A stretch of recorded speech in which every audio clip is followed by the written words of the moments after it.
다윗이 그 아이를 위하여 하나님께 간구하되 다윗이 금식하고 안에 들어가서 밤새도록 땅에 엎드렸으니 그 집의 늙은 자들이 그 곁에 서서 다윗을 땅에서 일으키려 하되 왕이 듣지 아니하고 그들과 더불어 먹지도 아니하더라.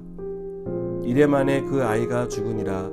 그러나 다윗의 신하들이 아이가 죽은 것을 왕에게 아뢰기를 두려워하니 이는 그들이 말하기를 아이가 살았을 때 우리가 그에게 말하여도 왕이 그 말을 듣지 아니하셨나니 어떻게 그 아이가 죽은 것을 그에게 아랠 수 있으랴. 왕이 상심하시리로다 함이라.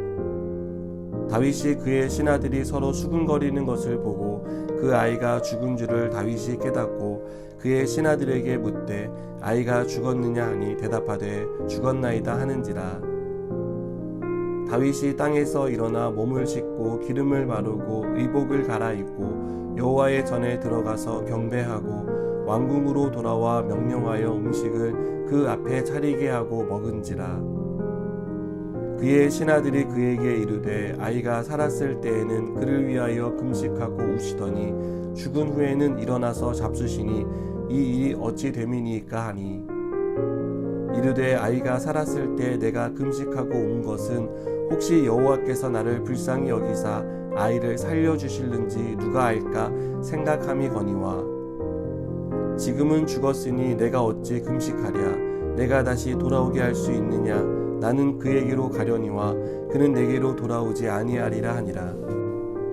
다윗이 그의 아내 밧세바를 위로하고 그에게 들어가 그와 동침하였더니 그가 아들을 낳음에 그의 이름을 솔로몬이라 하니라. 여호와께서 그를 사랑하사 선지자 나단을 보내 그의 이름을 여디디아라 하시니 이는 여호와께서 사랑하셨기 때문이더라. 요압이 암몬 자손의 라빠를 쳐서 그 왕성을 점령하매 요압이 전령을 다윗에게 보내 이르되 내가 라빠 곧 물들의 성읍을 쳐서 점령하였으니 이제 왕은 그 백성의 남은 군사를 모아 그 성에 맞서 진치고 이 성읍을 쳐서 점령하소서. 내가 이 성읍을 점령하면 이 성읍이 내 이름으로 일컬음을 받을까 두려워하나이다 하니 다윗이 그 모든 군사를 모아 라빠로 가서 그곳을 쳐서 점령하고 그 왕의 머리에서 보석 박힌 왕관을 가져오니 그 중량이 금 1달란트라. 다윗이 자기의 머리에 쓰니라. 다윗이 또 그 성읍에서 노력한 물건을 무수히 내오고 그 안에 있는 백성들을 끌어내어 톱질과 썰애질과 철 도끼질과 벽돌 구이를 그들에게 하게 하니라. 암몬 자손의 모든 성읍을 이같이 하고 다윗과 모든 백성이 예루살렘으로 돌아가니라. 아멘. 인내는 쓰지만 열매는 달다는 말이 있습니다. 이 말을 빌려서 오늘 본문에 나오는 다윗을 표현해 보면 죄는 달고 열매는 쓰다고 할 수 있습니다.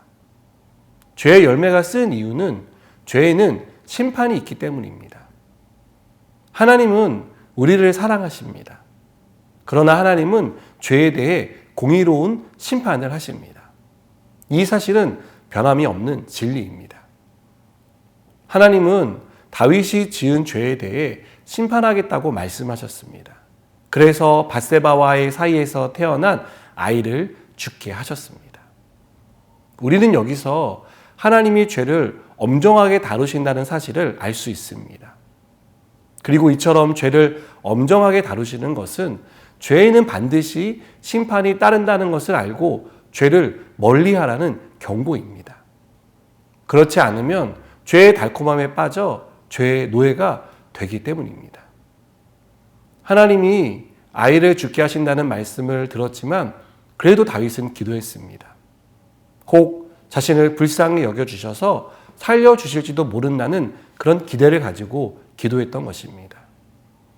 다윗은 어느 때보다 간절한 마음으로 기도했습니다. 먹지도 않고 울며 기도했습니다. 그러나 다윗의 간절한 기도와 달리 하나님은 아이를 죽게 하셨습니다. 여기서 다윗은 놀라운 태도를 보여줍니다. 아이가 죽었다는 말을 듣자 다윗은 몸을 씻고 기름을 바르고 옷을 갈아입습니다. 그리고 하나님의 전에 들어가 하나님을 경배합니다. 금식을 멈추고 음식을 먹기 시작합니다. 보통 사람들은 이런 일을 겪고 이렇게 행동하지 않죠.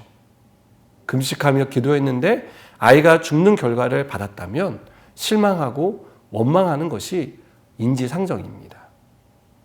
어떻게 하나님이 나에게 이럴 수 있냐고 묻고 따지는 것이 일반적인 태도입니다. 그런데 다윗은 그렇게 하지 않았습니다. 마치 아이가 살아난 사람처럼 행동합니다.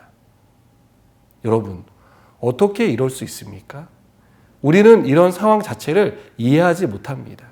비록 내가 잘못한 일이 있지만 이 결과를 받아들인다는 것을 용납하지 못하고 하나님을 원망합니다. 대부분 우리가 영적으로 막히는 부분은 이 부분이라고 생각합니다. 그래서 앞으로 나아가지 못하고 누구의 말과 기도로도 설득이 되지 않는 하나님 앞에 냉랭한 그런 사람이 되어버립니다. 다윗은 어떻게 이 상황을 이리도 쉽게 받아들일 수 있는 것일까요? 아이에 대한 사랑이 없어서 그런 것일까요? 그렇지는 않은 것 같습니다. 아이를 위해 금식하며 울었다는 것을 보면 아이를 사랑했던 것 같습니다.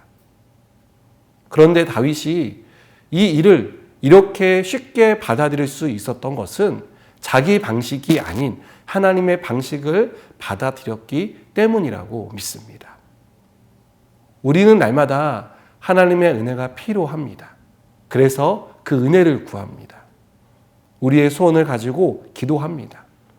그런데 우리는 여기에 한 가지 조건을 붙입니다. 내가 원하는 것을 내가 원하는 때에 이루어 달라는 조건입니다.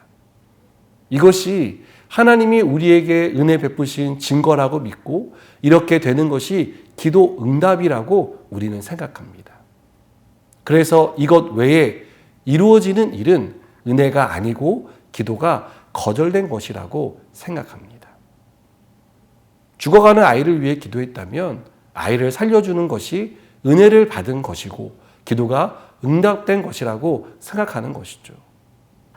그러나 다윗은 자신의 방식을 고수하지 않았습니다. 여러분, 이것이 중요하고 또 우리에게 필요한 것입니다. 하나님이 은혜를 베푸시는 방식, 하나님이 기도에 응답하시는 방식을 따랐습니다. 그것은 하나님은 언제나 좋은 것을 주시는 아버지라는 이 사실을 믿었기 때문입니다. 이 믿음에서 이런 행동이 나올 수 있었습니다.